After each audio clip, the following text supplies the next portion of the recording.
This episode is sponsored by Gorichka Clothing. That's Kurochka.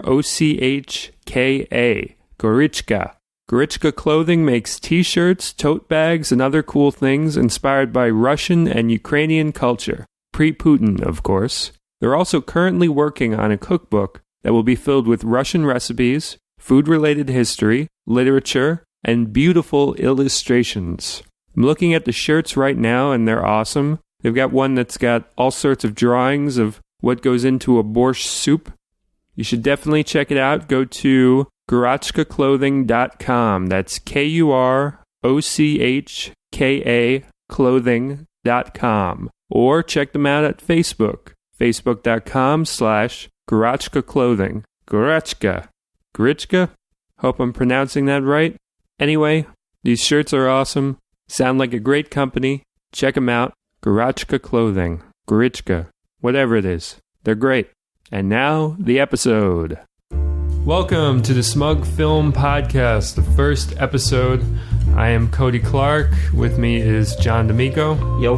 And Jenna Ipcar. Hello. You know him, you love him from the site. You love me from the site. You love all of us. And we're all here together. This is the most Smug Film writers who've ever been in a room at one time. You guys have never met, right? No. It's the first day. All right, so we are here today, and the topic is writing about film, because that seems like a good place to start, because we all write about film. That's what people know and love us for on the site, and we might as well talk about that process, especially in light of a very recent article by Matt Zoller Seitz, and he wrote a piece called "Please Critics Write About the Filmmaking." People writing about film and not going into, how shots are constructed, why shots are constructed, all these aspects of film that aren't really being written about in film criticism. Did I describe that accurately? Sure. Yeah? All right. Yeah. So, let's talk about this. I think he's got a great point. I think we're all on the same page here with that, which is, when you're reading, 9 times out of 10 pieces on a film, it's talking about, hey, I enjoyed it. This was great. This wasn't. But it's not really going into the construction or deconstruction of these images and why they're there and all of that. And he even makes the case, look, you don't have to spend the whole piece writing about it, but at least maybe a sentence or two addressing some aspect and why it's there. I thought it was a really interesting article because I think most people don't have that sort of level of awareness in general. People like something because they like it, and they don't really care to know why they like it, and they don't think twice about it half the time. And Exactly. So that's what was really interesting, is that he is bringing something up that we all know and we all recognize and acknowledge in our even criticism of something, and yet we're not even saying like how we got there. We're sort of glossing over it. Right. It's like in when you're in math class and they're like, show the work, and nobody's showing the work. Need And some they're long just doing it in division their there. head, and they're not really thinking about the process. And like, it's a kind of a thing where you have to like tune your brain or like switch a light switch of thinking about why things are there, when you're watching something. Yeah, it's self-perpetuating because you had what a lot of people consider a golden age of filmmaking was the 60s into the 70s type stuff with Godard and all of them in France. And a lot of that realm of filmmaking, which really pushed the ideas of what you were able to do in a movie, came about because they were all film critics before they were filmmakers, and they were all people who spent their childhoods in their early 20s just sort of like studying how movies work, and not necessarily like major prestige things or whatever, like low budget little crime movies and what were poverty row movies at the time. They just sort of like built these powers of observation and this conception of film as something that is constructed with intent and with meaning, and that Right, the something decisions you beyond make, mere entertainment. yeah, the decisions you make, whether or not you're going to go to a close up or a wide shot, isn't just a purely aesthetic decision. It's a decision that impacts. It's a storytelling. Yeah, it's a storytelling thing. It impacts the balance of the rest of the film. And the generation of film criticism for the most part, even though there's some great stuff going on now around. Mostly by us. Let's not bury the lead here. No, I mean, there's really some terrific stuff, especially on the internet, but the sort of predominant concept of film writing now is telling people whether or not to go see something, which wasn't really always the case, and it's not really how it began. It was really more about what did you see, and like sort of why decisions were made the way they were. And it was the type of thing that, as a kid reading it, you could learn a little more about how and why films are made the way they are. Well, it was the way to learn that, you know. Yeah, I mean, I'm sure this is pre film school as an accessible thing. These are pre like film programs and stuff like that. We're talking about, you know, if I understand you correctly, we're talking about a time where the way to learn about film was to watch a lot of films and talk about them, or if you couldn't even see them, read people's, you know, a lot of people's only exposure to a lot of films before VHS, before, you know, that access was reading people's critiques and analysis of these films. Yeah, Picador used to publish his books in the 70s. That are like the coolest thing. I always try to get them when I can. This was when the only home access you could have had to a movie would have been if you had a projector. Exactly. And for people who didn't, there are these books of... they did like Frankenstein, The Maltese Falcon, all these sort of like classic movies. And it's just a frame of every single shot of the movie in a row on hundreds of pages from beginning to end with the dialogue and little text boxes below it. And it's kind of cool because when you look at them now, it's this completely alien way of looking at a movie. It's this sort of like static, almost like parsable visual presentation that repeats thousands of times. Right. And yeah, that was the exposure you had, you know, like I was reading some piece, I can't remember what it was, but it was a guy talking about Seven Samurai and how for a really long time, and when I find the piece, I'll post a link to it. For a really long time, it was just this movie that he had heard about. Actually, I think it was a clip of George Lucas talking about it. Actually, I'll put a link to it. It was George Lucas talking, I think, on as an extra on like one of the new Kurosawa Criterion releases. Young Lucas or current Lucas? Current Lucas talking about being young Lucas. And Seven Samurai and all these Kurosawa films were movies that he would hear about from like friends and stuff like that, but didn't actually see until he got into like film school and stuff like that. And that was his access to it. But before that, it was like hearing rumors about like this amazing film, this really interesting film, and not being able to sit down and see it for like a really long time. Didn't he produce one of the Kurosawa movies? Because he and Coppola and all them, they felt so indebted to Kurosawa and just the way he created images. I'm pretty sure it was either Ron or Kagemusha, one of the 80s ones. I think they like pitched in and financed or produced it or something.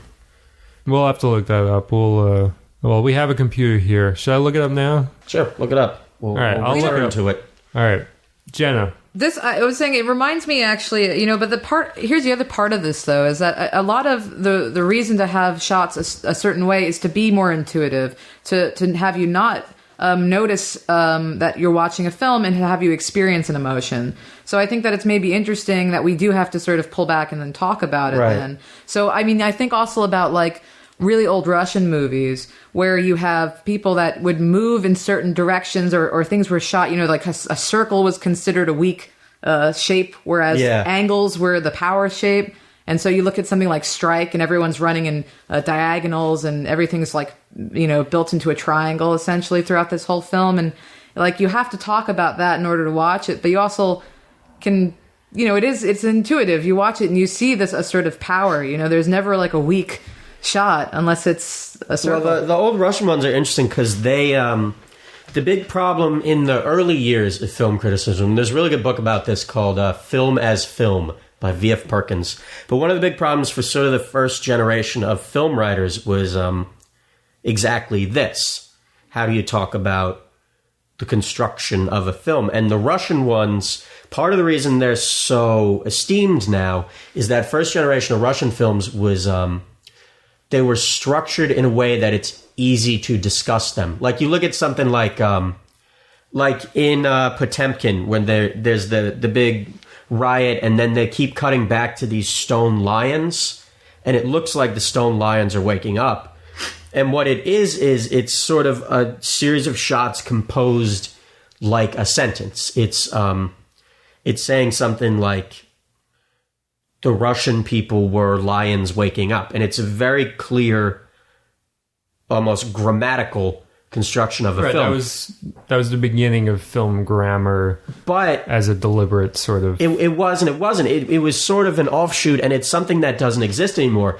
And my point is, meanwhile, while that was going on, you had the Chaplin Keaton crew, the American comedians, who everybody at the time knew were among the best and most important filmmakers. But what they were doing, their placement of the camera and everything, was so intuitive that it was harder to talk about them. Mm-hmm. So the first generation, until James Agee in the 40s, they really didn't talk about the most important movies of those times, which were the American silent comedies, because nobody knew how to talk about them in a way that would feel as illuminating as the way they could talk about this sort of easier to parse Russian movies. But meanwhile, when you look at the direction film took, we really followed much more in the model of the American silent comedies,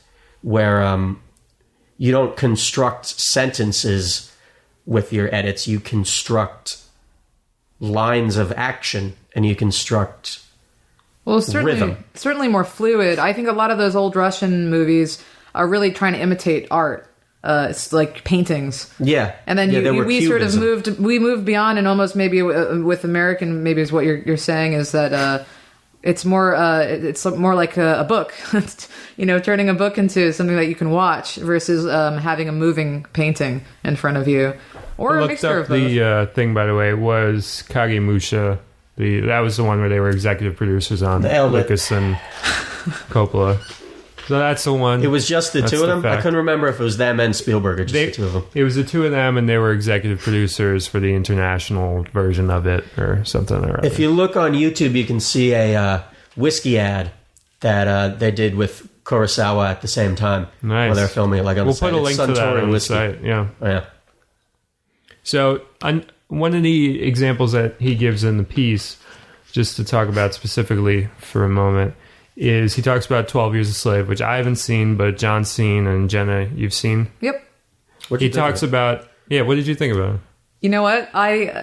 I liked it. I thought it was a good movie. I didn't emotionally connect with it. And I thought that there was something missing. I thought there was a real distance. That's interesting. People say that a lot about it. Yeah, and which isn't to say... I thought the acting was amazing across the board. I thought there was fantastic acting, and yet there was just something missing. And I don't know if it was the storytelling or... That's how I felt about Hunger, the first McQueen one. Yeah. I really liked it, but it felt academic to me. But these last two, this one and Shame, I really liked. They dragged me in. I haven't seen 12 Years a Slave, but I haven't been able to connect to Hunger or Shame. Like, I tried both. I haven't watched the whole thing of both, just because when I was watching them, like at like 20 or 30 minutes, I just drop off, and I'm like, I'm not connected to any of this. I loved Shame. I think that was my favorite movie of 2011. Yeah, you really love that one. Yeah. Yeah, well, Michael Fassbender is a huge talent, eh? Yeah, I mean, I'm not going to lie about that, yeah. So, spectacle. The thing that he talks about in this piece about 12 Years a Slave is that there's this crane shot that very clearly is a deliberate... I haven't seen the film, so who am I to be talking about this crane shot that I haven't seen? But nobody's bringing up the crane shot in reviews.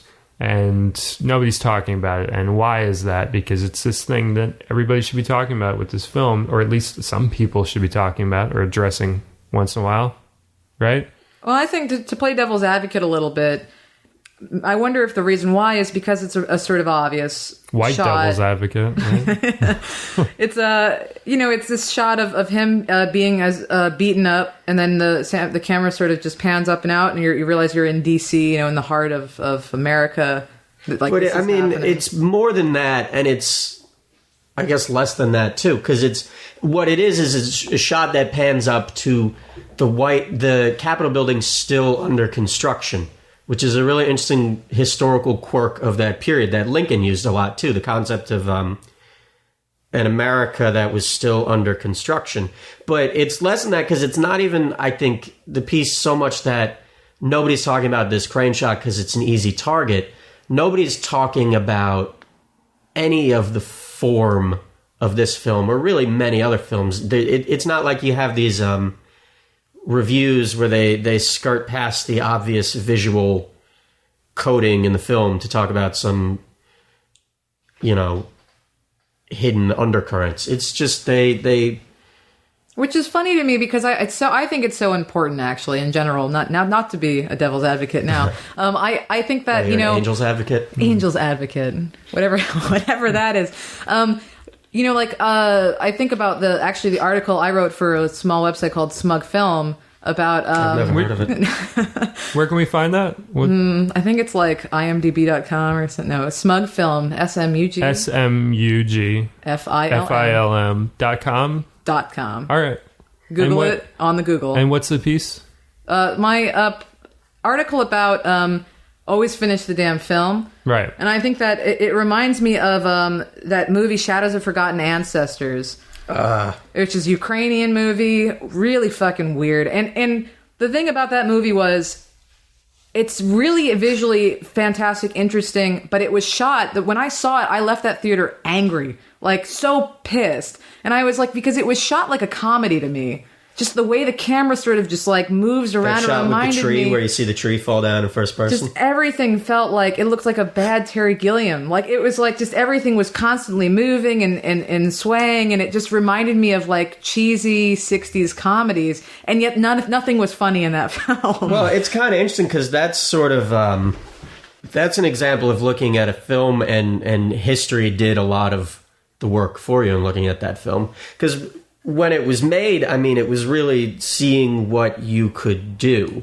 with smaller cameras. Sure. So there wasn't any precedent for that kind of look. And now it looks a little slapsticky. But that's so funny. It's like, I feel like I can't even think about the movie without thinking about the camera work. I mean, it's just so, it's so in my face. I don't think you're supposed to think about it without thinking of the camera work. It's, cause what else is there? There's almost no dialogue in it. It's really sort of oblique, but it clearly like it's jammed with some meaning that we're not getting here. Cause I think he went to prison for it. Oh, well, it was like a major, which is what's kind of current actually now. It was basically just being pro-Ukrainian film. Yeah. Back in when, Russia was a I gotta check that one out, man. It's cool. It's good. But I remember when I was picking the picture for that article when you were talking about it, I was like, man, that's a really nice shot. I have it, I think. I'll give it to you. All right. It's such a powerful part of that film, though, the political element, and it's something that I'm just completely stone deaf to. Right, a lot of that's, stuff that we just like cultural have no awareness of, wall up. So it's kind of interesting. I guess there's so many different ways of looking at that movie. Oh, totally. But it's just... I mean, I think of also I think maybe the times that I think most about how something is shot is either if it completely delights me, the camera work. Actually, like the cranes are flying. Talk about Russian movies. That long shot of her on the bus, and then she gets off the bus. It pans out to this massive parade. That's just such a fantastic. Like you have to think of the camera work with that. But even maybe a more recent example and another reference to my own reviews on Smug is Wolf of Wall Street. Has some camera work that just pissed me off, man. Really got to me. And so it's interesting. I agree with him in this article. Is that it's tough to even look at that movie. If you look at that movie without thinking of the camera work, it's a pro Jordan Belfort movie. If you think of the plot, you think of how it was shot and etc. And it's interesting. I think that it is important, at least as he's saying, that you need to acknowledge it. Yeah, because there's the little details like that lingering close up of the girl after she gets her head shaved. There's just like 2 seconds focusing on her, and there's so much packed into those 2 seconds. Absolutely. And if you blow past it if you essentially treat the movie as a plot synopsis, you get nothing out of it. Oh yeah, he's like a hero. Yeah, but there's so many tiny little examples too. Like in one of my probably like top 10s, Bring It On, which is a movie that Love Bring It On. yeah, like everybody loves it, but nobody really treats it as a movie where the form is contributing anything to the content. Right. But if you'll remember, when my girl Torrance Shipman and my boy Cliff, when they have that like sleepover, and Kirsten Dunst stays at Elijah Dushka's house, and she wakes up the next day. And there's By the like way, this I'm already. If I hadn't seen the movie, I would be already sold on the fact of her staying over. Oh at her yeah. house. Also, I love that I know it in such tedious detail. But anyway, she stays over and like she's got this like little love affair going with the brother, and it's all like unrequited at this point or whatever. But it's you have these like 3 small scenes in a row. One of her watching him play guitar. One of them brushing their teeth in the same bathroom at the same time. That's one of my favorite scenes. That toothbrushing one. Yeah, and there's like one after where they're on the swings or whatever, but it's this like 10-minute stretch of a love story being told without a single word. Exactly. And why would you need a word there? It's such a typical, not in a bad way, but sort of like it's predetermined. Yeah, we know the tropes. We know the. It's not even a trope. It's just a sort of like it's predetermined in a movie Right, like but that. if somebody's seen, that sort of romance blossom in tons of movies, you need less when you're hitting it with your movie that you're making in 2001 or something. Yeah. But I think that's probably the year. 2000, actually. 2000? Oh, yeah. Directed by Peyton Reed.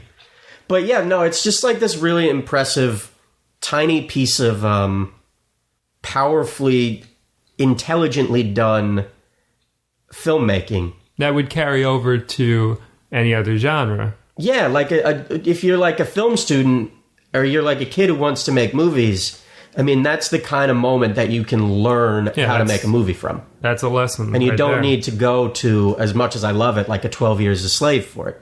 You can And you don't find need that to sort go of thing. back in time. You don't need to Yeah. get back to the 60s or the 70s. If you're a 14-year-old kid and it's year 2000, you can watch Bring It On and learn about film. Yeah, much as I did. Yeah. Every week. Yeah. For, minutes at a time. I love that movie. Yeah.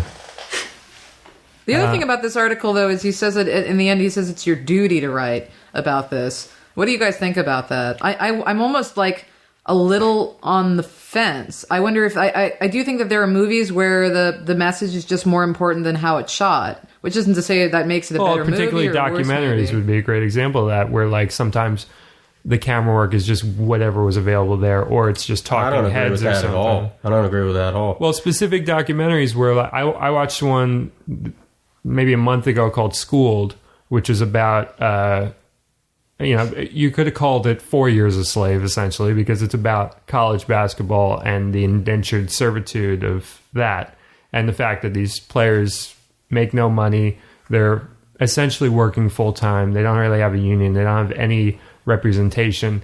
Coaches are being penalized for like giving them like lunch money and stuff like that. Like it's this very specific thing where this is $1 billion industry and they're not getting any cut of it whatsoever. And the way that it was shot and everything, it's shot like your run of the mill talking head kind of thing, kind of documentary you could show in a school that just has like all those graphics and stuff like that that come up periodically.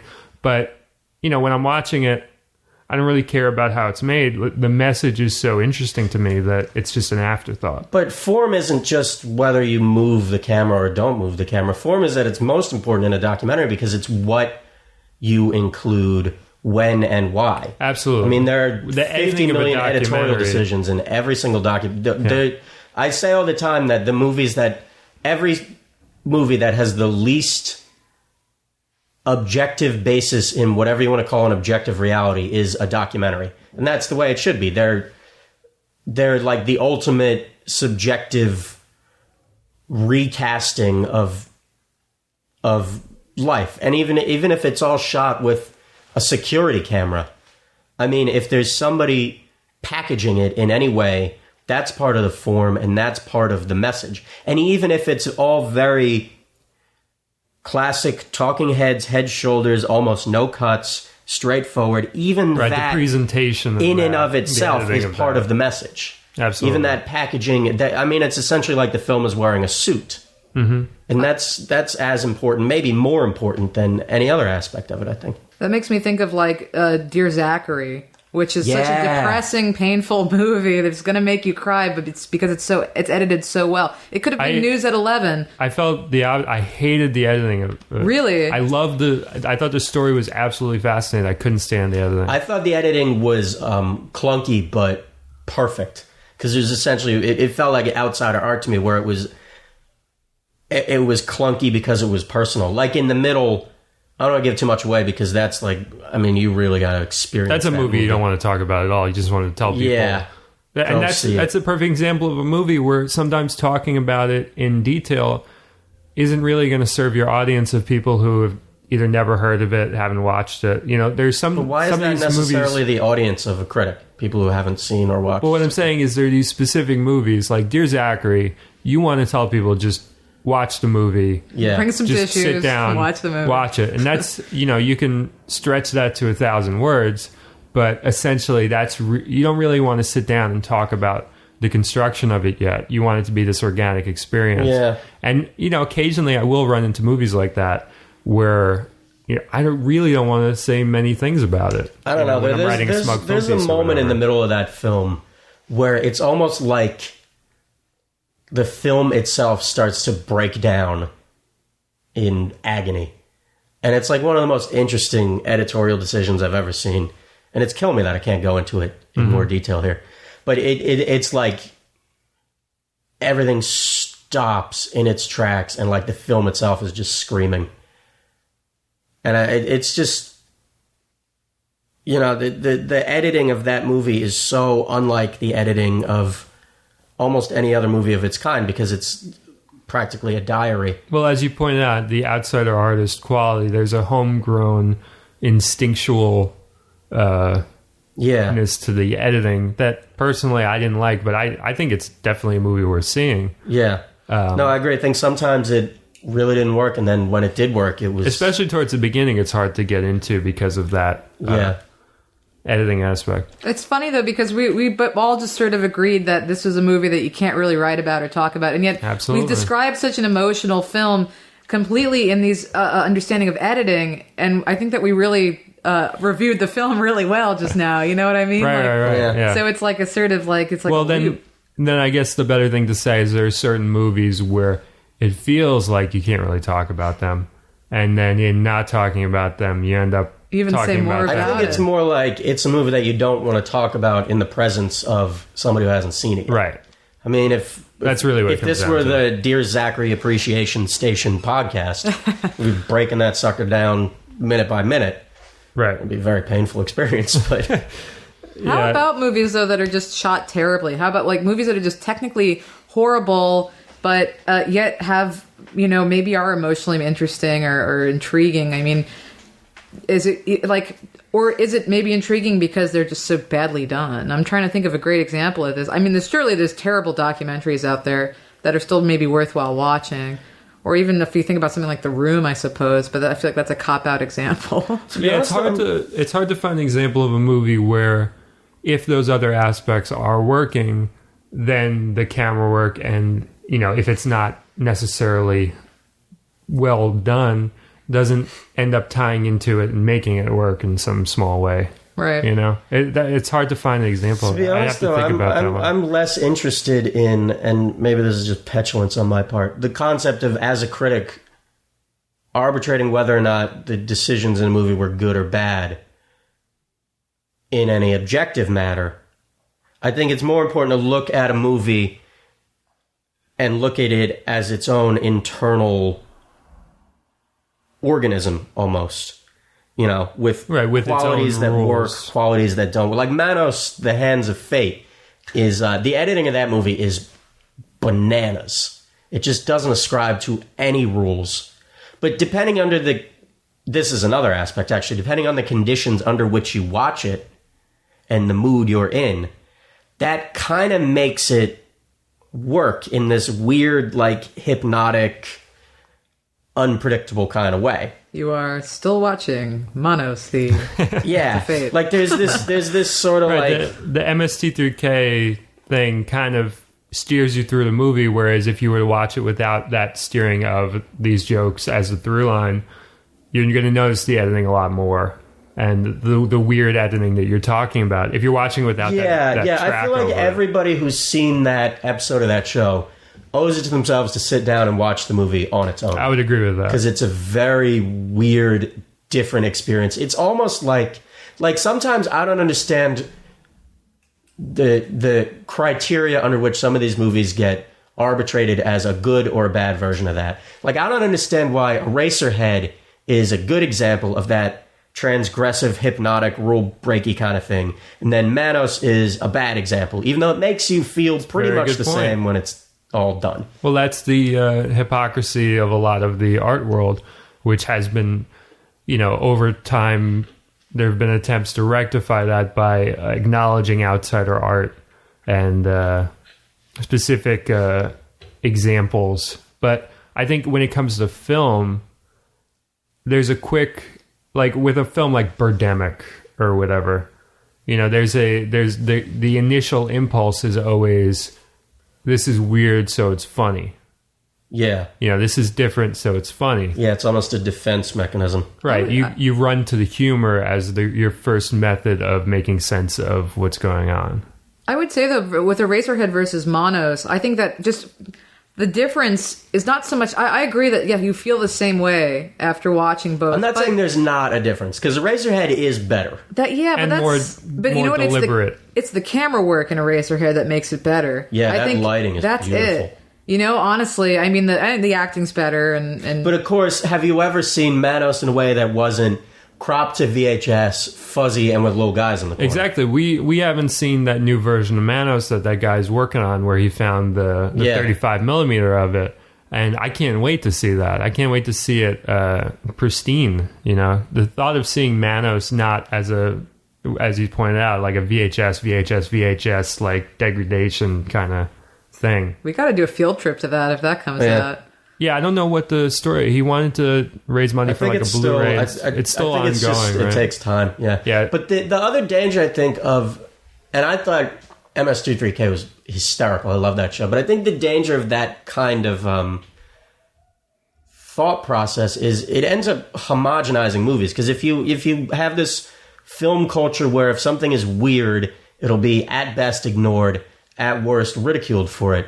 You have, how many people out there have DSLRs, and how many of these movies they shoot with them look identical? Exactly. Because they just are caught up in the rules of it. Whereas if you look at the similar revolution that happened when cameras got smaller, late 50s, early 60s, everything looked pretty different. And a lot of it was terrible. But the good stuff was good in a way that it could have only existed in that moment. Like, you ever seen movies by Jonas Mekas? I haven't explored them. I've been sort of backtracking because I've been looking at some of the cinema transgression stuff, like the Richard Kern stuff. I've been sort of backtracking, the Nick Zed, whatever, backtracking to Jonas Mekas, and he had that like prison movie or something. Yeah, The Brig. Yeah, I got to check that one out. I was just looking at that. The big one though is Walden, which was he just walked around New York with a camera for like a couple years and filmed that's everything. the one that. And it's like jittery, and it's got this look and this vibe to it that you can't duplicate. It has to be sort of authentic. Mm-hmm. And I feel like just taking sort of a cross-section of the filmmakers I know in their 20s and 30s in like New York, LA, Austin, Toronto, all these places, there's this sort of like cultural push towards the middle. And it feels like you don't really get that sense that we should have now, where everybody just grabs their camera and they go out and they shoot hours of footage and they shoot it wrong. And then that's how they learn how to shoot it right. Right. I feel like DSLRs, they're people are so careful about using them right and color grading them right and just making sure everything looks right in the specs that they're pushing any sort of individuality out of it. Well, cameras are moving by so quickly that they're not spending the time as what's his name? Damn it. Mike Figgis, Mike Figgis wrote about in his book Digital Filmmaking, which is a book everybody should check out. a lot of what he talks about is obsolete in it because he's talking about like the first sort of DV cameras and stuff. And a great point that he makes in that book is that you have to figure out what your camera likes. It doesn't matter what camera it is. It could be the cheapest camera, the most expensive camera. Every camera has its likes and dislikes as far as color, as far as light. And if you can figure that out, then you can sort of have this connection with that camera. And that's something that I figured out with like rehearsals, which is I would use like auto white balance on it, but I would know the certain situations where I could get these colors that I like adored, by using that auto white balance and by tweaking, let's say, the shutter speed or the ISO or something like that. I would get these effects and these colors like in the first scene with like all the color like on her body and stuff like that. It was all basically because there was like a colored lamp at a certain spot, and I knew those kind of rules so that like when I would go into a person's space, I could sort of build the color theme of that movie by just replicating that aspect. Whereas if somebody else with that camera went through and shot all the same scenes, it would look completely different. Yeah, look at 28 Days Later, which is shot all wrong. Mm-hmm. It was shot SD Perfect digital example, in a time that nobody was doing that. Nobody really should have been doing that.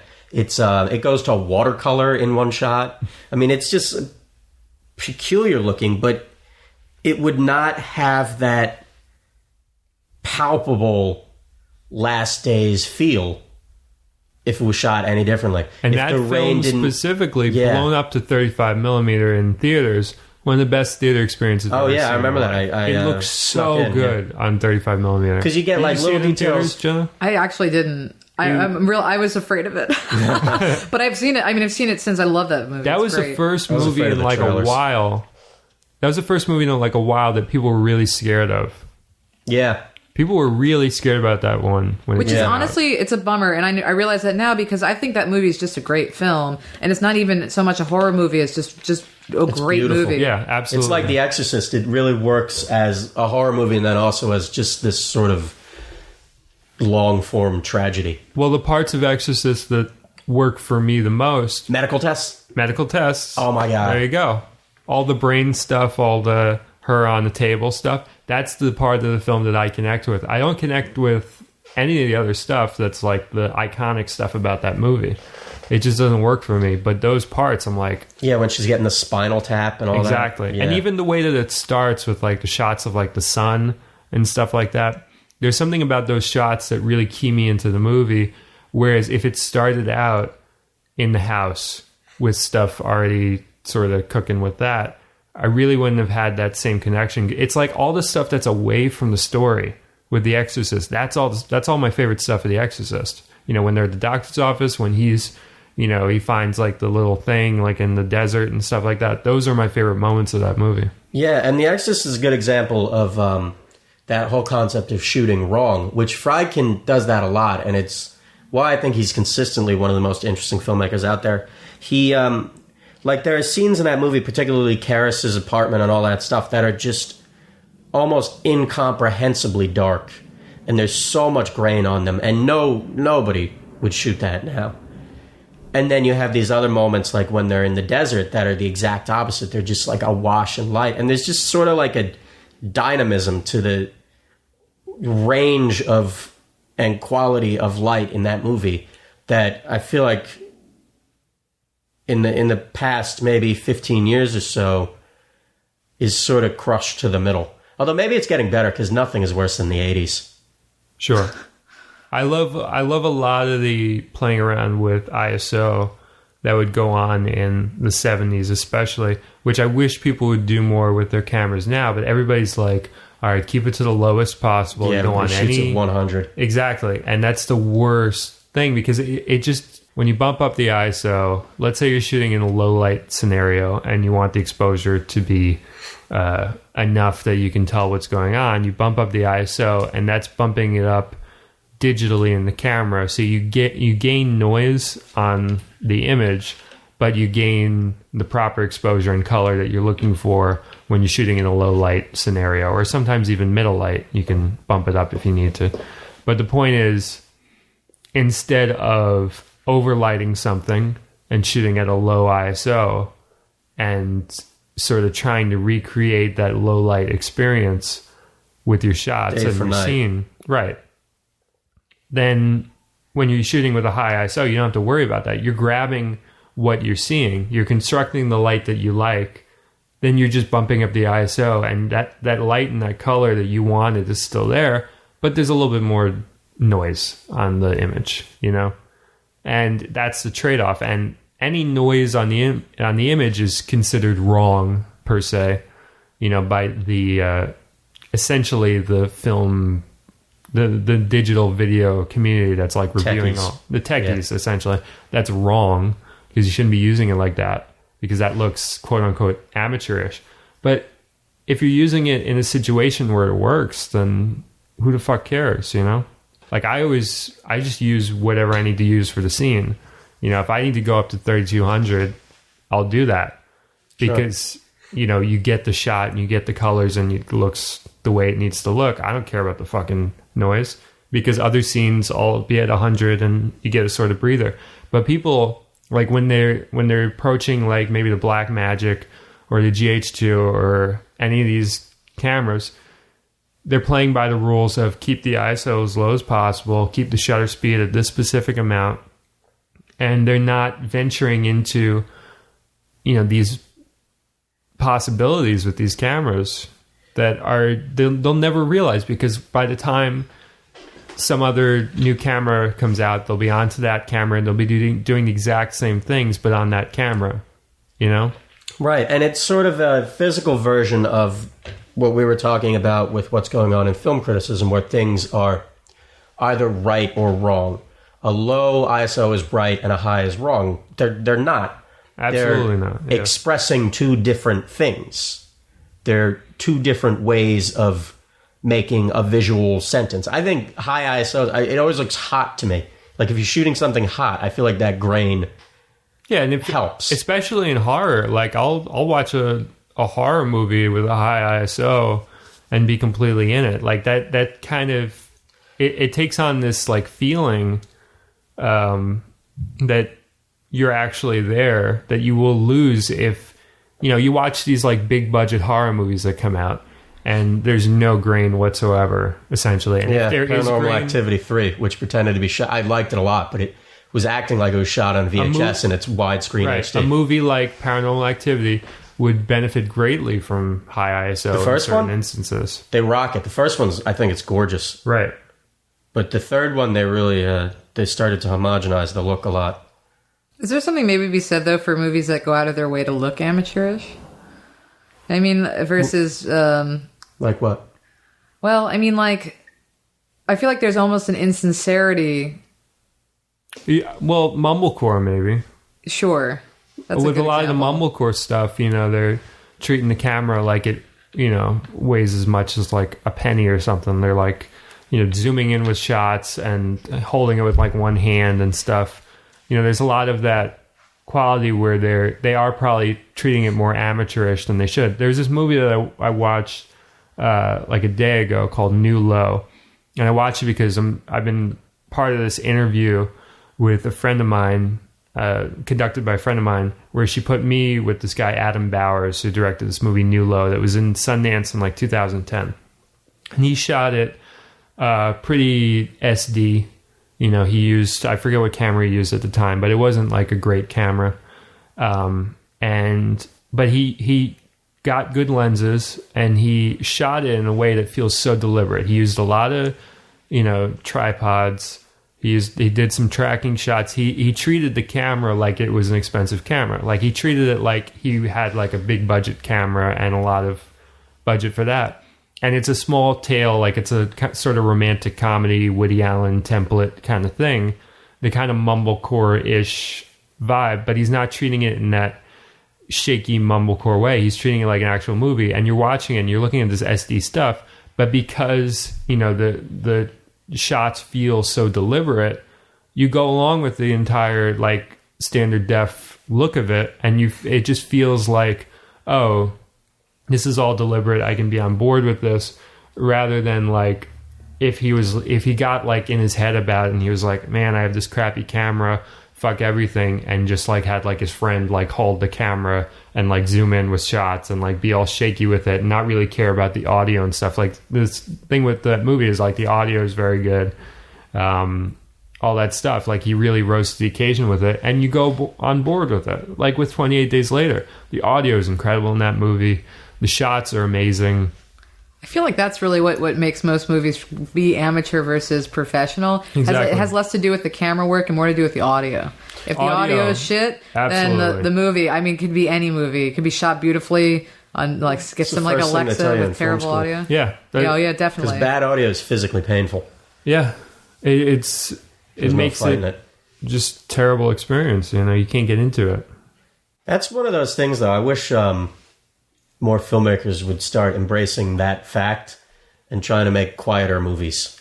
Mm-hmm. You know, like all these people with DSLRs that don't really shoot anything with them, that have screenplays, really Woody Allen-y screenplays. I know 50 million people like that. Go out and shoot something silent. So you can do. That's a great point. If you don't have the capacity to do studio quality audio, then work around it. Well, that was my approach with Siobhan that I'm working on now, is completely silent film, and that's one factor that I never have to worry about, and I can focus on the shots more. I can focus on the performances and the look of the performances as they're giving them. I don't have to worry about great quality audio because there's going to be no audio. And I think that's especially with comedy, like that's a great approach. Silent comedy is a thing because you don't necessarily always need that sound there, you know? It works because, you know, what's funny doesn't need to necessarily be heard. I wonder if that would really take off right now. I feel like a lot of comedy is always it's about trends, and I feel like the comedy that you get out of silent comedies is a little, that visual comedy and that sort of more slapsticky thing is not really in right now. Right, that's fallen out of favor, but yeah. In some ways it hasn't, because you look at a movie like The Hangover or whatever, there are a lot of silent comedy aspects to, like the way that Galifianakis throws himself around, or these other guys, you know, like with the tiger in the bathroom and stuff. You know, that's essentially a silent comedy. That's almost like a bringing up baby kind of scenario. I would love to see a remix of those two movies. Yeah. What we really were talking about, right, before initially. we got, you know, wonderful tangents, though. Yeah, was this concept of the line in the article about this being a duty, this kind of writing about form being the duty of a critic. Mm-hmm. Is kind of an interesting point. Yeah, that's how the article ends, actually, is him saying that it is your duty to do this. And he mentions also that saying that something is like gritty or shaky isn't enough for him. Exactly. You just right. Though I'm on the something happened. But I mean, I think it depends, really. I mean, I'm on the fence about whether or not it's a duty. I think that you should absolutely mention it. I think it's always important. I don't think that you have, without, obviously a movie's visual, without acknowledging the visual of a movie, then yeah, you're kind of really glossing over a massive part of it. But I wonder if it is, you know, to say something is gritty or shaky, I think is talking about how it's shot. But maybe it's just not, it's not explicit enough for him. Well, it's not reaching any conclusions about it. It's not saying what it's doing. Why is it shaky? It's like saying it has red hair. Sure. Right. The whole importance of talking about form is that it's the easiest way to talk about what I think is one of the most ignored aspects of writing about film right now, which is the emotional content of it. People, you see people now, I see this all the time. People will watch like Transformers 3 and say something like, oh, it was really cool, it was great, it was terrible. And they just completely disregard the emotional experience of watching the movie, which is super exciting in parts, from their conclusions that it was a bad movie. There's a step they disregard, and that step, I think, is the physical sensory experience of watching it, the sense of the form and what effect a close-up has on you psychologically and even like biologically. That's a word. Because like I remember I've seen Jurassic Park now like everybody else 159,000 times. But the first time I saw it was in movie theaters when it came out. And the last time I saw it was in movie theaters when it came out again a couple The years 3D ago. version? Me too, yeah. Yeah. And I would trade every last one of those median viewings of it for those two theatrical ones because of the actual physical sensory experience of when a 40-foot T-Rex walks in front of you. It is a 40-foot object in front of your eyes. And it's something that you can't fight it and you can't replicate it, but it's the least discussed facet of filmmaking now, I think. He says something like, this movie was gritty, but you reach no conclusions and no interpretation about how did you feel about it being gritty? What elements made it gritty? Even what does gritty mean? Gritty is like one of the most overused words I've seen commercials that people call gritty. A commercial by definition can't be gritty. Sure. It's a safety net. How about the filmmaker's intent? So it sounds like, from what you're saying, is it's important to talk about the filmmaking aspect because of your own emotional reaction, which I agree with you. I think if any movie gets an emotional reaction out of you, that's a successful film in some way. Every movie does, every time. That's, when watching an image, that's what happens. The emotion could be boredom. But Emotion can a lot of times be boredom. yeah, but it's not like a good movie makes you feel something. It's every movie makes you feel something every second you're watching them because what you do in life is sit there and feel things. I think the point that she's brought up in like a couple pieces is that like if a movie pisses her off,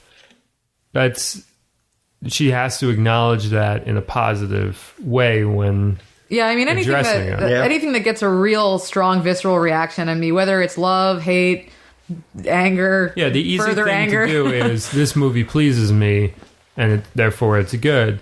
The harder thing to do is this movie pisses me the fuck off and I have to acknowledge that there's something there because of that. I also know people, though, that will avoid watching movies because they don't want to have an emotional experience. Yeah, Right. I've seen that. And that, to me, I can understand being like, well, I'm in a good mood. I don't want to watch Schindler's List tonight, but to avoid Schindler's List because it's going to be sad, I don't understand. Personally. It's also, that's this thing that people fall into with horror movies where Sure. like there are a lot of people that just dismiss horror outright or any other genre outright. And they forget that there are horror movies for people that don't like most horror movies. There are westerns for people that don't like most westerns. All these genres, there's enough variety that saying you don't like horror movies is like saying you don't like a genre of music that you haven't really explored, that you're just sort of writing off, The big thing, I think, though, is if you think about a critic as some form, some way or another, of a journalist, right? Journalists, they have their questions they have to answer. Every piece has to be who, what, when, where, why, how. You look at 99% of what's happening in film criticism and you're answering who, you're answering what, and then, I guess, when. Yeah, it came out last week. Yeah, and then that's it. The concept of a review that's a synopsis, a sort of rundown of the visual characteristics of it and who's in it it contributes nothing. Right. I think You have to. then the point he says about the duty, it's really a journalist's duty to report completely about a topic. Like if you were writing about something that fucked up that happened in a neighborhood and you left out those other important journalistic aspects, people would be like, that was a shit piece, But And there's so an much- accepted level of this when you're talking about film or music or what have you. Well, so much stems from it, and so much I think is almost you need to stop and think about it, or you'll never realize it. Because you can say this movie was gritty, and to you that means a ton. Right. It's a shorthand for you. But you don't say how it was gritty, which is very important if for anybody who wants to learn how to make something like that. What elements, what signatures, what's important to create a gritty sensory experience. And even more important, and part of the reason I think so much of discussing films isn't really discussing them anymore is you don't ask, let alone answer, why. You know, why is, if you look at Transformers 3, why does Transformers 3 turn into some horrendous minstrel show comedy in the middle? I don't have an answer for it, but it does. If I was going to write a piece on it, exactly, I wouldn't shoot past it. And why the Stan Brakhage aspects, which you accurately pointed out, that a lot of that Transformers vibe, where it essentially devolves into colors and sounds and explosions. It has a very avant-garde experimental cinema, colors, explosions, Stan Brakhage quality to it. You pointed that out like on Twitter like years ago. I thought that was like the most spot-on thing I'd ever read about the Transformers movies. Yeah, and it doesn't necessarily need to be something that expansive. I mean, it could be Bring It On. I mean, you look at Bring It On, and there are tens of thousands of decisions in that movie. And nobody has ever asked about it why. Yeah, and that's it really comes down to that. That's part of what we're trying to do with Smug Film. With each piece that goes up, we look for pieces of that we can sort of expose people to. Or, I mean, there's no reason why we even have the site other than that aspect, you know? Like, that's why me and Greg started it, was that it came to, like, why you even started writing for the site, too, is because, like, when he would write about movies on Facebook, it would always become a huge discussion, and a lot of things would be learned, even if people disagreed with everything that he said, and a lot of times people disagreed with everything that he said, but he had that draw to what he would write, and I would have that draw to what I would write about films briefly on Facebook, and you would have that draw, too, Jenna, which is why I kind of recruited you for the Smug Film, I don't know, what would you call it? Team? I have a lot of opinions, squad. man. Yeah. Yeah, and you would write things and people would be drawn to it like moths to a flame, you know? Well, maybe that's also it, though, is that idea of having such a strong opinion. I think that a lot of the writing that you see about films is very much like, it's like book reportish, you know? It's like, well, saw this, as you were saying, you know, comes out tomorrow. Or writing about the synopsis, like going on paragraph after paragraph synopsis. And then maybe like one thing of like, it made me feel okay. All right, go see it. And like 4 stars. You see that in the New York Times so much, and it pisses me the fuck off. Because of all places, you would want the New York Times to be a place where I could pick up that section, read through the movie reviews, have a great time. I see a lot of those horrible, horrific offenses when it comes to writing about movies in that paper. One of my favorite pieces of writing about form is a New York Times thing from 1915. If you ever read the Bosley Crowther's original review of Birth of a Nation, and this is kind of an interesting experience because you don't think about cinematic elements as something that are created, but in this case, he's talking about how Birth of a Nation, the big climax is there's this woman who's about to get attacked and a guy riding in to save her, and it's like one of the basic building blocks of filmmaking. But his review, he's talking about how they kept cutting back and forth between the guy riding and the woman who was about to be attacked, and it was really hard to follow. And he feels like that's just one of those experiments that people are doing in this new medium that'll level off and they'll stop doing it in a year or two. Nobody will intercut between things anymore because it's just too complicated. We'll have to find that and post a link to that when this goes up. That sounds amazing. All right, guys. I think we covered that well. I think we're going to answer a couple mailbag questions and then we'll get out of here. So let me pull that up real quick. Let's do it. You guys ready to do it? We'll do them quick. We'll just blow through them.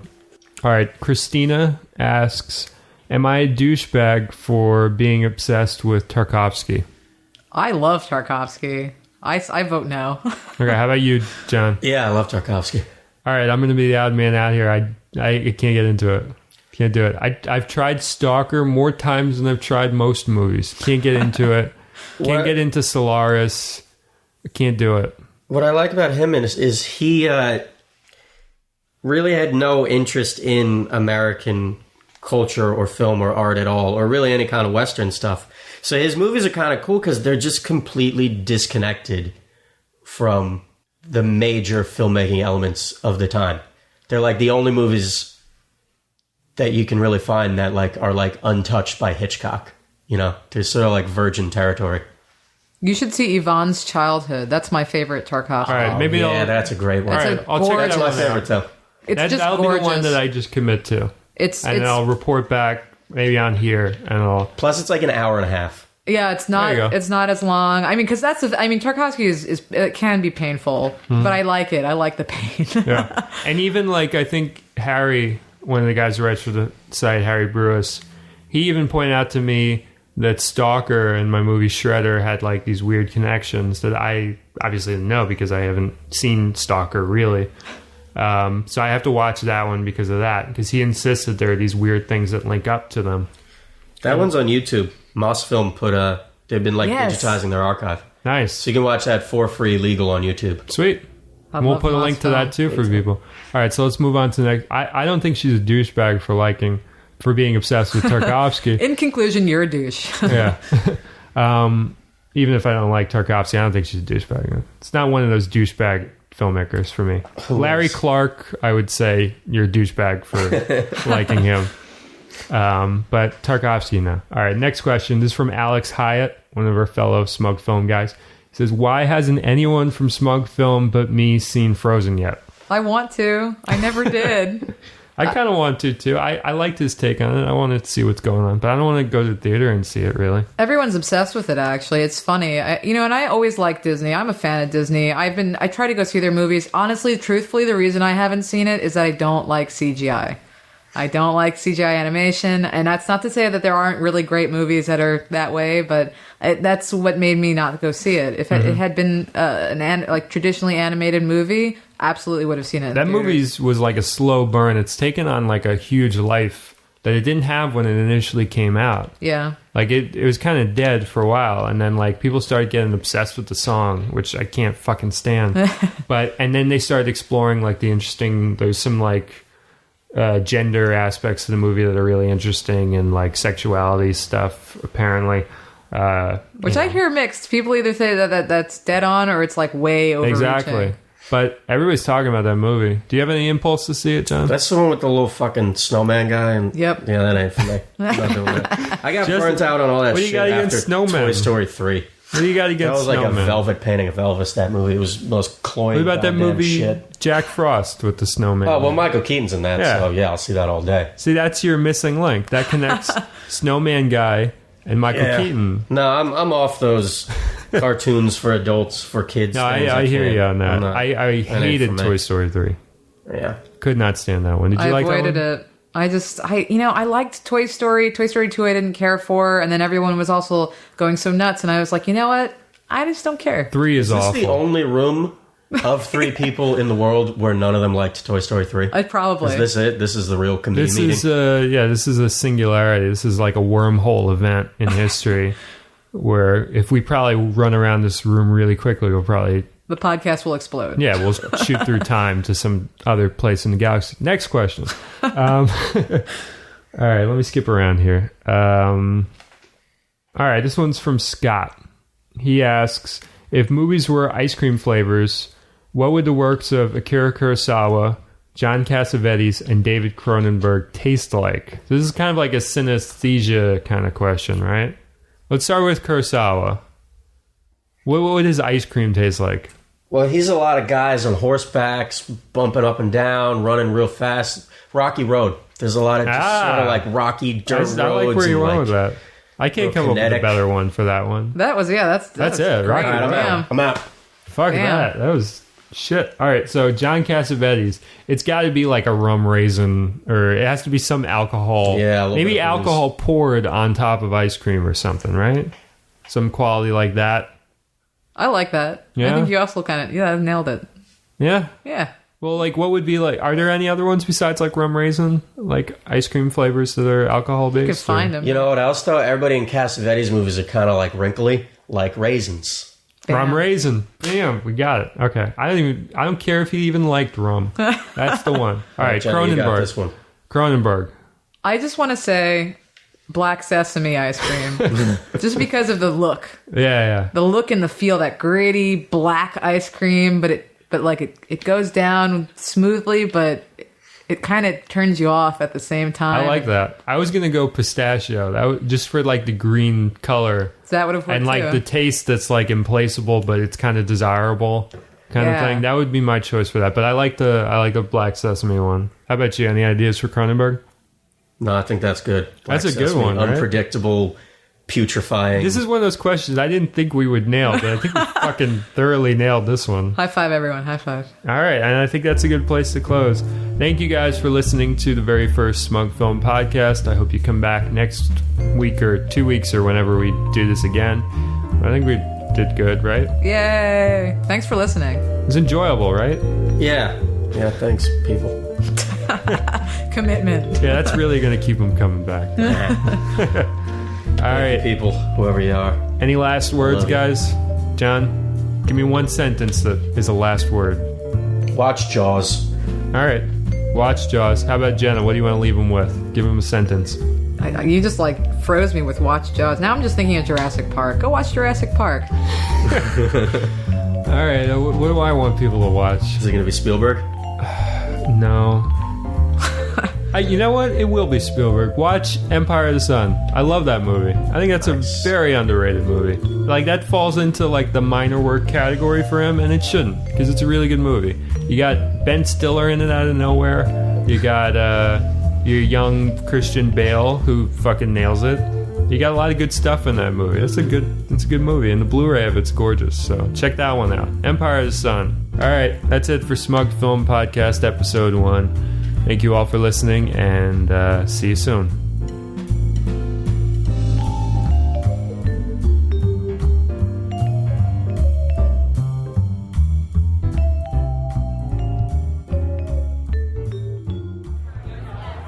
And now, a movie joke by comedian Anthony Kapfer.